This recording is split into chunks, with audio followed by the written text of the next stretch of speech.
Pada kesempatan pagi hari ini, saya ingin berbagi sedikit ilmu saya, yaitu tentang pompa oli. Bagaimana cara kerjanya, bagaimana fungsinya. Mobil khusus untuk unit motor jenis Fish Air, Alfa, Force One, dan Sigma, Pak ya. Pokoknya tipe 2 tak mesin horizontal. Itu sistem pompa olinya adalah sama pada motor Yamaha. Kalau Air King beda lagi. Untuk Air King teman-teman bisa simak di video saya sebelumnya. Itu sudah ada ulasan dan penjelasan bagaimana cara kerjanya. Oke, kita langsung ke bagiannya. Pada beberapa waktu yang lalu, saya menemukan satu unit Fish Air. Kalau parkir itu netes oli. Jadi setiap parkir itu netes oli. Sudah dilakukan perbaikan, dikira itu oli bocor dari oli mesin. Ternyata oli mesinnya udah rapet, tapi tetap saja ada oli. Diteliti lebih lanjut, ternyata itu adalah oli samping. Lalu dari mana oli sampingnya? Diceklah seluruh sistem dari box oli samping sampai ke pompanya, tidak ada kebocoran. Tapi anehnya oli itu terus keluar. Masalahnya ada di sini. Sealnya sudah diganti semua baru, tapi tetap saja bocor. Jadi tetap keluar oli samping dari area ini, bahkan dari karburatornya. Nah, masalah yang sebenarnya adalah di sini. Sistem kerja benda ini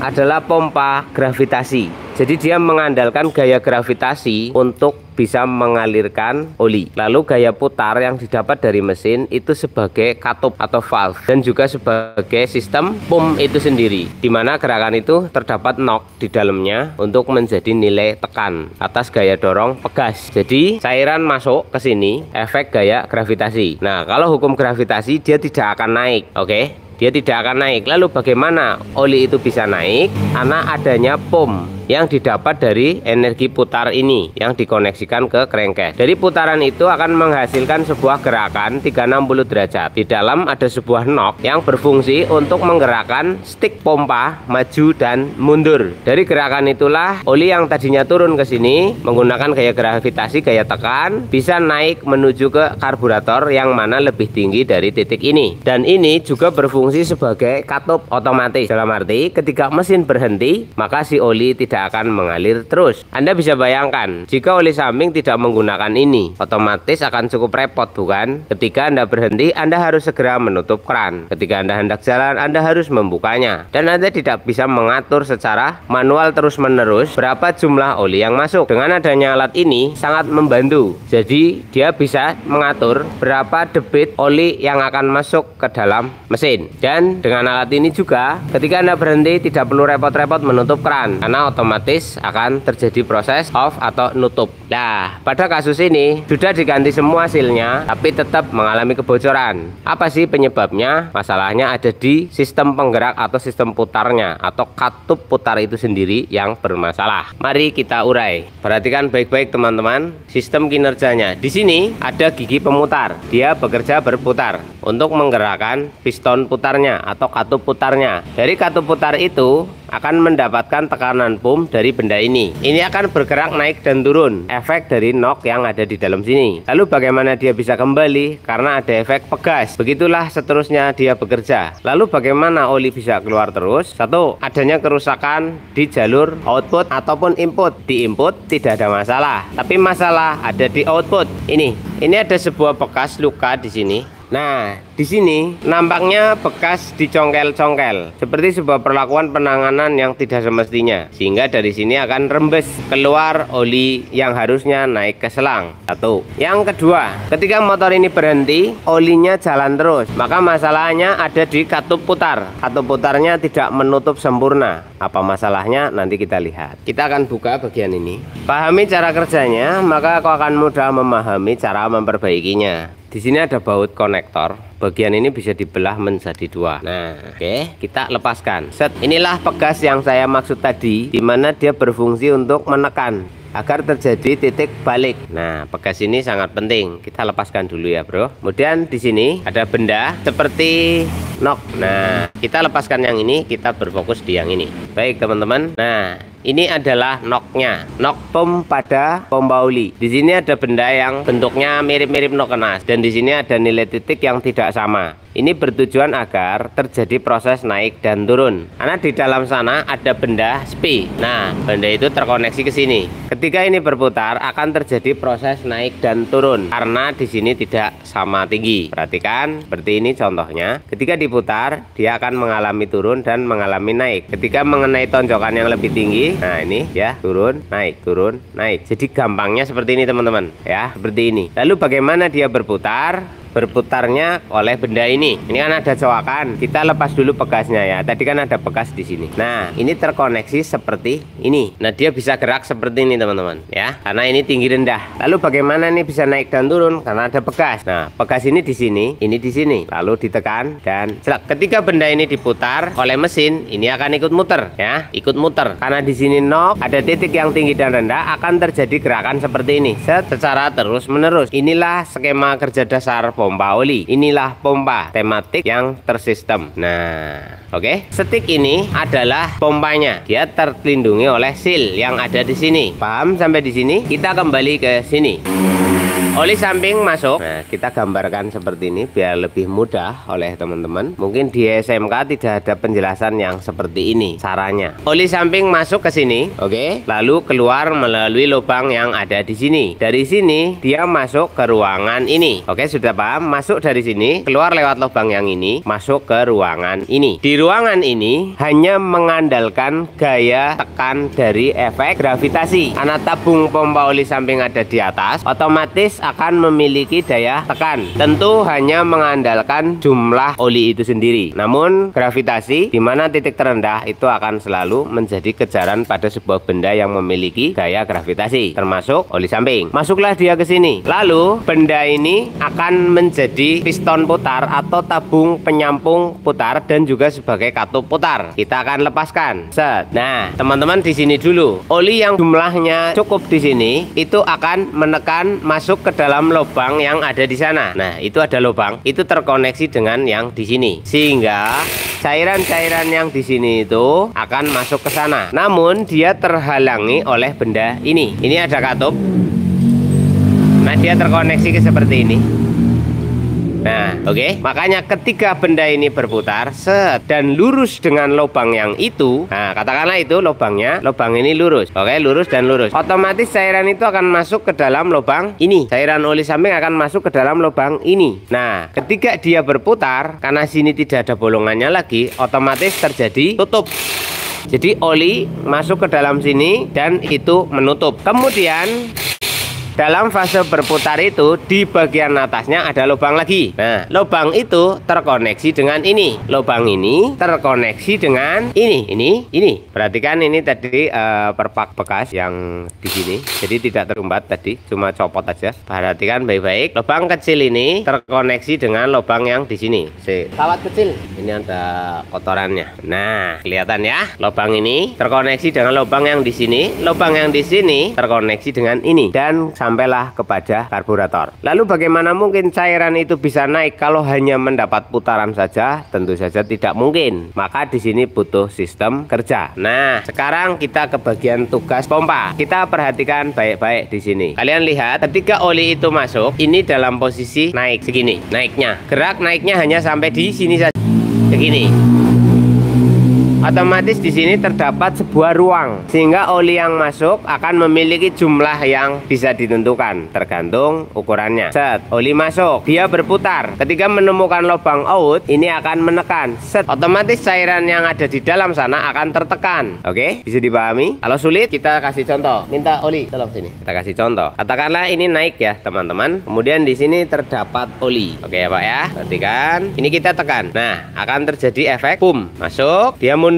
Cairan masuk. Jika dia berputar menemukan lubang out, dia akan menekan. Prot terus seperti itu secara kontinu sehingga terjadilah proses pompa. Jadi nyawa pompa ada di sini dan putarannya juga sangat menjadi penentu. Kalau nggak muter nggak mungkin pompa bos, sebab tidak ada gerak daripada nok katup pompa ini sendiri. Beginilah cara kerjanya sambil berputar. Nah, lubang in dan lubang X sangat menentukan. Lalu seal. Nah, di dalam sana ada seal itu sini. Nah, ini seal pembatas antara ruang mesin dengan ruang pompa oli. Nah, apabila mesin kalian, oke sampai di sini paham ya cara kerjanya ya. Cara kerjanya paham sampai di sini, bagaimana pompa ini bekerja menaikkan oli, harus paham semoga. Lalu kita ke troubleshootnya. Masalah-masalahnya apa saja? Apabila oli mesin kalian sering tercampur dengan oli samping, padahal seal kruk asnya sudah bagus, bisa jadi seal yang ada di sini. Nah ini teman-teman, ini kan ada seal pembatas ruang ini dengan ruang mesin. Apabila seal yang ini mengalami kerusakan ini, itu akan menyebabkan oli yang ada di sini masuk ke sana, masuk ke mesin. Namun kasus ini bisa dikatakan hanya 20% dari rata-rata kasus oli samping masuk ke ruang kopling dan ruang rasio. Oke, seal yang ada di sini. Nah, kemudian apabila oli sampingnya keluar terus-menerus dari area sini. Nah, ini jadi di sini ndelewer terus. Masalahnya di mana? Masalahnya ada di sini. Karena di sini ada seal juga. Oke, ini bagian troubleshoot loh ya, penanganan masalahnya. Nah, ini bisa dilepas, gampang aja, cukup lepas baut ini. Nah, perhatekno, di sini ada seal kecil. Seal kecil ini pembatas antara pompa dengan ruang luar. Nah, perhatekno, jika seal itu bermasalah, oli samping akan keluar lewat sini, akan berembes ke sini teman-teman. Kasus ini bisa mencapai 40% seal kecil bermasalah. Lalu yang berikutnya adalah yang di sini guys. Nah, perpak ini bocor yang ini, maka dari sini akan rembes oli samping akan keluar lewat sini. Ini mencapai 60% kasus bocor. Oke, rata-rata 60% itu masalahnya di sini, kedua benda ini. Kalau seal hanya 40% pada umumnya. Seal ini rusak itu biasanya hanya 20% rata-rata kasus. Yang 60% adalah perpak ini yang bocor. Kemudian masalah oli mesin yang naik, padahal ini sudah diganti, ini sudah beres, tidak keluar ya, tidak keluar melalui ini oli sampingnya, tapi yang keluar oli mesin, bukan dari sini tapi dari sini. Ini hanya 10%.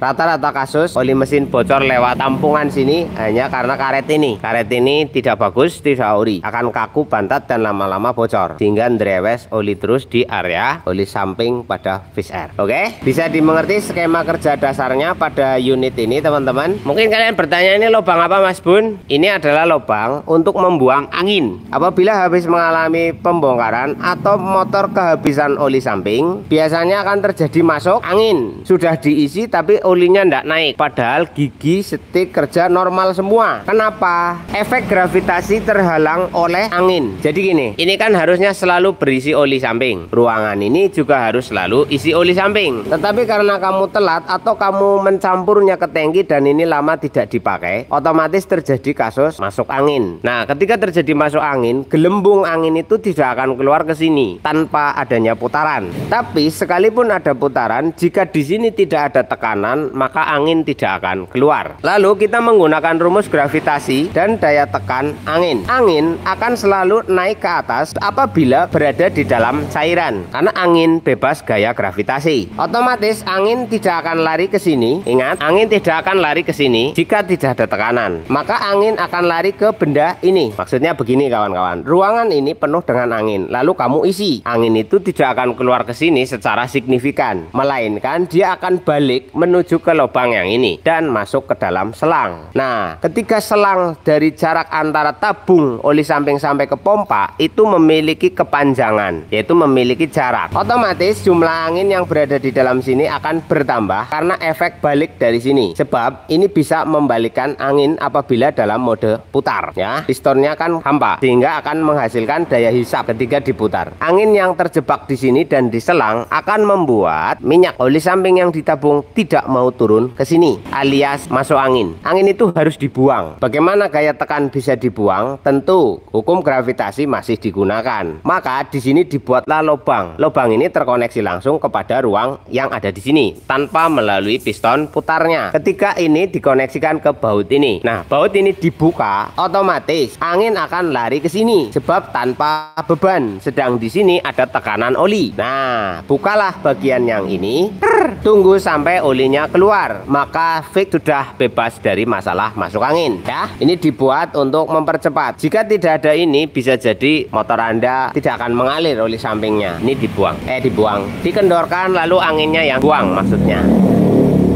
Oke, itu kasus-kasus pada umumnya pada masalah pompa oli. Kalau keluarnya terlalu besar atau terlalu kecil, maka kamu bisa setting di sini. Benda ini, baut ini, dan mur ini untuk mengatur jarak pompanya. Pompa yang tadi di sini kita gambarkan, oke. Nah, ini akan bergerak seperti ini, guys, memompa. Semakin keluar dia, maka semakin boroslah. Semakin dalam dia dan kembalinya sedikit, maka itu lebih irit. Bisa diatur di benda ini. Kalau ngatur irit sama borosnya. Lah, benda ini memiliki batasan ya, guys, agar benda ini bisa diatur. Nah, caranya makin didalemin, makin irit. Benda ini makin dikeluarkan, makin boros. Kenapa? Karena gini teori sederhananya. Benda ini bisa maju dan mundur. Pratekno. Nah, kalau ini bisa makin maju ke sana, maka ruang tabung pada katup putar atau piston putarnya akan lebih longgar, lebih luas. Maka ini digendorkan, ini akan bisa bablas ke sana lebih banyak. Tapi ketika benda ini diputar makin ke dalam, gerakan ini akan makin sedikit sebab mentok, dak dak dak, sehingga ruang yang ada di sini ditabung ininya di dalam sini. Karena apa? Buka nutupnya sidik, bos. Nah, pratekno ya. Ketika dia buka karena efek pegas, segini contoh. Ini irit. Dia bisa mundur ke sini jauh. Ini boros. Lah yang ngatur apa? Ini setel ke dalam, besusut. Main gerakannya hanya segini aja. Jadi nanti dia akan mentok, dak dak dak dak dak dak dak dak. Dikendorkan bagian ini, dikeluarkan ke sana, maka dia akan bisa mundur sampai jauh. Set. Nah, ruangannya jadi segitu, maka isinya akan lebih banyak. Apakah nggak telat tuh? Nggak, tidak akan telat oli samping yang dari atas kecuali habis. Paham ya? Untuk ngatur irit dan borosnya di sini lebih mudah daripada air king. Praktis, gampang. Kamu harus bisa. Mosonda. Kemudian apa lagi seputar masalah pompa oli? Yang kita bahas Fish Air ya. Apabila motor Fish Air dalam kondisi parkir kemudian dihidupkan,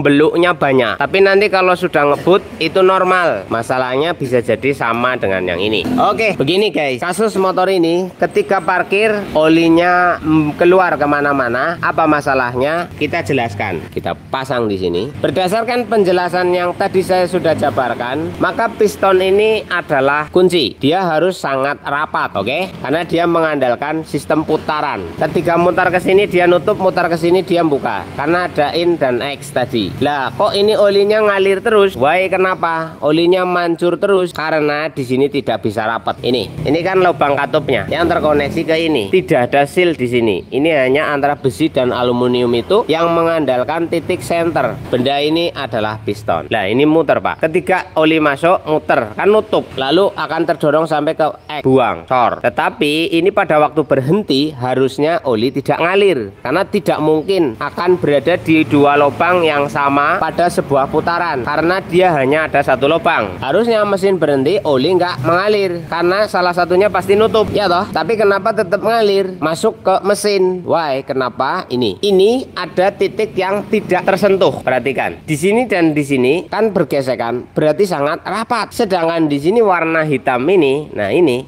tidak kesentuh, berarti ada celah. Walaupun motor Anda berhenti, oli bisa ngalir di sela-sela ini dan kemudian masuk ke bagian yang ini dan keluar melalui selang yang ini. Oke? Karena ininya bocor dan dia akan mengalir ke karburator atau ke manifold. Sebab tabung dengan karburator itu masih lebih tinggi tabung penampungan oli sampingnya. Efek gaya gravitasi sebab benda ini tidak menghentikan oli, otomatis ngalir terus, Pak. Ketika Anda parkir dan masuk ke manifold, dari manifold masuk ke ruang karter, otomatis ketika dihidupkan motornya beluk luar biasa. Mau disetel irit sampai menceng tidak akan jadi solusi. Sebab masalahnya bukan irit dan boros, tapi masalahnya bocor ininya. Jadi setiap Anda parkir, oli sebenarnya tetap ngalir dalam jumlah yang sedikit. Tapi kamu parkirnya berjam-jam, otomatis debit oli itu akan menumpuk. Yang tadinya debitnya kecil, tapi beberapa jam ya akhirnya banyak. Ketika dihidupkan beluk. Jadi buat Mas yang punya pertanyaan, kasusmu sama dengan ini. Bukan masalah irit dan boros, Mas. Mau disetel sampai dol juga nggak akan selesai. Masalahnya kayak gini, Mas. Ini jadi motormu sama dengan motor ini. Diparkir ke oline masuk mesin, mau dihidupin beluk. Kadang-kadang angel, busi basah terus. Tapi nanti kalau sudah lari normal ya sebab sudah habis oli yang mencuri setar itu gitu loh, hanya mengandalkan putaran itu. Nah, pada kasus ini kalau parkir belabahan di mana-mana karena ini bekas dicongkel. Nah, ini. Jadi untuk naik kan butuh daya dorong. Kalau di sini ada bocor, kenapa nggak keluar lewat sini aja, otomatis keluarlah dia lewat sini. Makanya motor yang ini kalau diparkir belabaran di mana-mana, sebab ini bocor. Tapi andai kata tidak belabaran, dia akan masuk ke dalam mesin. Ketika dihidupkan blebek-blebek, sekalipun mau hidup nanti membeluk luar biasa. Jadi yang harus disembuhkan atau diperbaiki ini harus memiliki kerapatan tinggi seperti yang ini, yang ini, yang ini. Ini rapat, ini rapat. Tanda mulus adalah tanda gesek saking rapatnya. Sedangkan ini kok hitam, berarti ngambang. Maka terjadi celah untuk bisa lewat si oli itu. Setiap parkir belabaran ini. Lah, piye lempenake? Saya sudah ke tukang bubut. Saya minta tolong kepada tukang bubut untuk bisa mengatasi masalah ini. Si tukang bubut menolak. Terlalu rumit dan terlalu berisiko. Jika ini dilas ulang berpotensi ngulet atau bengkok atau pemuaian yang tidak sama. Kemudian harus dibubut sangat tinggi tingkat kepresisiannya 0,0,0, sekian mili. Ini bisa berakibat terlalu longgar. Jika dipaksa terlalu seret nanti tidak bisa muter bos. Nah karena harus pas banget di sana. Nah, ya nggak tahu, sebenarnya mungkin bisa, tapi tukang bubutnya tidak akan buang waktu untuk ngurusi masalah kayak gini karena mereka banyak pekerjaan dan pemopokan ulang akan berpotensi membuat rapat harus melubangi lagi. Mungkin kalian terlalu cerdas melihat masalah ini.